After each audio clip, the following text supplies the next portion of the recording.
lastega nagu mul seda ei tekkinud, et alati oli mingi, ma ei tea, ma ei ütleks, et otseselt mis häiris, aga mingi asi, mis mulle nagu ei meeldinud või ei sobinud siis.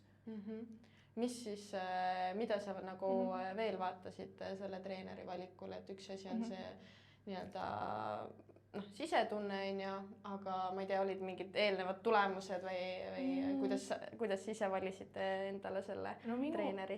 Minu jaoks ei olnud nagu tulemused kõige olulisemad, minu jaoks oli nagu olulisem oli see, et treeneriga olekski see klapp, sest mina olen nagu inimesena täpselt see, et ma ei vaja nagu seda, et keegi oleks kogu aeg 24/7 minu jaoks olemas, et nagu ma saan ise hakkama. Minu jaoks oligi oluline see, et treener annaks mulle lihtsalt nagu plaani ette, mida mina saaks järgida ja kui mul tekib küsimus, siis ma saan küsida ja ma saan sellele vastuse, et see oli minu jaoks oluline. Et mina nagu ei tahtnudki seda, et me kohtuks iganädalaselt. Mul oligi, et davai, et ma kirjutan sulle, et kui mul on vaja, siis saame kokku.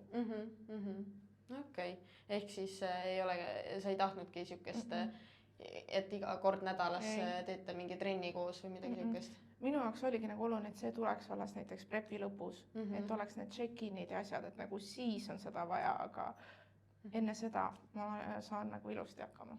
Okei, see on selles mõttes väga muljetavaldav minu arust, sest paljudel on ikka see vaata, et eriti minu arust naistel vaata, nad ei pushi ennast nagu trennides tegelikult piisavalt on ju, et ja siis ongi see treener, ma ise olen ka treener, ma vaatan oma klientide pealt on ju, ma ikka ütlen, paneme nüüd natuke juurde, et ma saan aru, et sul siis nagu seda mured nagu ei olnud, et sa paned hullu seal. Täpselt, tuleb piire kompida. Väga hea. Muidu ei kasva. Üliäge, väga õige.